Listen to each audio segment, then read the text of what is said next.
वंदे पुरुषोत्तम। मृत्यु के भय पर विजय।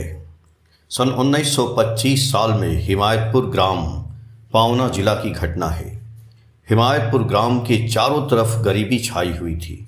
इस ग्राम के अभावग्रस्त लोग आश्रम के द्वारा ही परिचालित श्रम के विनिमय में अपनी जीविका चलाते थे। इन लोगों के सुख दुख में श्री शीश ठाकुर का योगदान रहता था। इसके बावजूद पावना जिला के कुछ ईर्ष्यालु लोग सत्संग के विरुद्ध षड्यंत्र रचते रहते थे। उन लोगों का उद्देश्य आश्रम को क्षति पहुंचाकर अपना स्वार्थ पूरा करना था। ये लोग किसी न किसी बहाने सत्संग आश्रम के कार्य में विघ्न डालते रहते थे। श्रावण का महीना था। आश्रम के पचा नाम के एक स्थानीय निवासी की मृत्यु हो गई थी।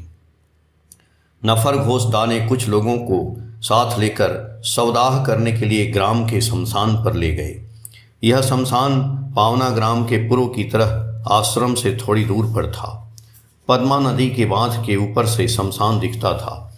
सवदाह करने की तैयारी जब चल रही थी, उसी समय कुछ षड्यंत्रकारी युवक दाह कार्यक्रम को रोकते हुए बोले, यह स्थान शमशान का नहीं है, यह उन लोगों का स्थान है, इसलिए यहाँ पर दाह संस्कार का कार्य नहीं कर सकते हैं। वाद विवाद के बाद कुछ युवकों ने नफरदा के ऊपर प्रहार भी किया। यह दृश्य शीश ठाकुर पद्मा नदी के बांध के ऊपर से देख रहे थे। शीश ठाकुर शव को आश्रम में लौटा कर ले आने का निर्देश दिए।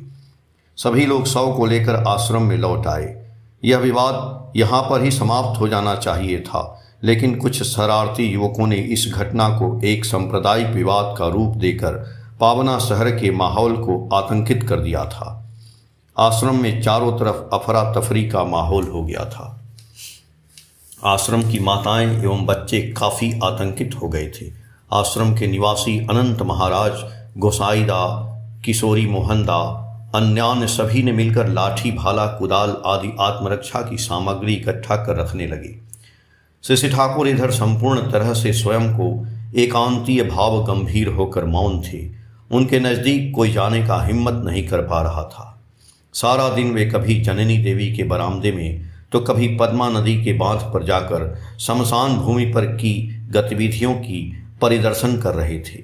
वहाँ शमशान भूमि पर दंगाइयों का जमघट बढ़ता जा रहा था। वे लोग आश्रम पर आक्रमण करने की तैयारी कर रहे थे। वर्षा ऋतु होने के कारण दिन बीतने का समय पता नहीं चल पा रहा था। आकाश मेघाच्छन्न था। आश्रम के सम्मुख पद्मा नदी के बांध तक किसी का भी आना जाना ठाकुर मना कर दिए। वे स्वयं बांध पर आकर ऐसे खड़े हो गए जिससे कि आक्रमणकारियों की प्रथम बलि वे स्वयं बनेंगे। स्थिर दृष्टि गड़ाकर शमशान में उपद्रवियों की गतिविधि पर नजर गड़ाए हुए थे। वे सभी को आदेश देते हुए बोले, कोई भी किसी भी तरह का अस्त्र या हथियार अपने पास नहीं रखेंगे। आक्रमण की तैयारी के इस चरम मुहूर्त में अस्त्र परित्याग के आदेश से सत्संगी गण विचलित हो गए थे। डॉक्टर यतीन राय, मनोहर बसु आदि कुछ विशिष्ट व्यक्ति क्षुब्ध होकर केष्टोदास से बोले, ठाकुर का ये कैसा आदेश है? ऐसे दुष्टों का प्रधान लक्ष्य तो वे ही हैं। हिंसक दुष्टों के तीक्ष्ण धार वाली छुरी से उनका शरीर तो छलनी हो जाएगा और हम लोग चुपचाप मुख दर्शक बनकर देखते रहेंगे। इस देह में प्राण रहने तक उन दुष्टों को बाधा भी नहीं कर पाएंगे। नहीं, ऐसा नहीं होने देंगे। हम लोग हथियार का त्याग नहीं कर सकेंगे। केष्टोदा बोले, क्या बोल रहे हैं आप लोग? इस अंतिम मुहूर्त में उनका आदेश अक्षरशः प्रतिपालित नहीं होने पर हम लोग ही होंगे उनके एवं स्वयं के मृत्यु का कारण। उनकी तरफ नजर उठाकर देखिए, क्या एकांत निर्भरता से वे निर्भय हैं। हम लोगों को भी बोल दिए हैं, मामेकम शरणम ब्रज। केष्टोदा की इस एकमात्र बात से सभी का साहस लौट आया। निर्भरता से सभी ने मृत्यु के भय पर विजय प्राप्त किया। सभी ने एक स्वर में बोल उठे, मामेकम शरणम ब्रज। सभी के मन से मृत्यु का डर समाप्त हो गया। धीरे धीरे अंधेरा छाने लगा। शीश ठाकुर अटल भाई को हुजूर महाराज के मंदिर के ऊपर एक लंबा बांस में 1000 वाट का बल्ब बांधकर लटकाने बोले। अटल भाई तुरंत उनके आदेश का पालन किए। शीश ठाकुर की दया से आक्रमणकारी के आने का पथ और भी सुगम हो गया, क्योंकि शमशान से आश्रम आने का पथ काफी पिछल, फिसला एवं कीचड़ से भरा हुआ था। इधर शमशान में लोगों की भीड़ से नारा गूंजने की आवाज आने लगी। रास्ते के कारण भीड़ के आने की गति धीमी थी। श्री ठाकुर पद्मा के बांध पर निस्तब्ध होकर निश्चल मूर्ति का रूप धारण करके खड़े थे। दंगाइयों की भीड़ क्रमशः आश्रम के नजदीक पहुंचते जा रही थी। अचानक दूर से ठप ठप शब्दों की आवाज धीरे धीरे तेज होने लगी। एक बटालियन गोरखा मिलिट्री के जवान तेजी से मार्च करते हुए श्री ठाकुर के पास पहुंचकर ठाकुर जी को मिलिट्री अंदाज में अभिवादन किए और दंगाइयों की तरह पोजीशन लेकर बंदूक तान कर खड़ा होकर श्री ठाकुर के आदेशों का इंतजार करने लगे। अकस्मात गोरखा मिलिट्री का आविर्भाव देखकर दंगाइयों के बीच हड़कंप मच गया।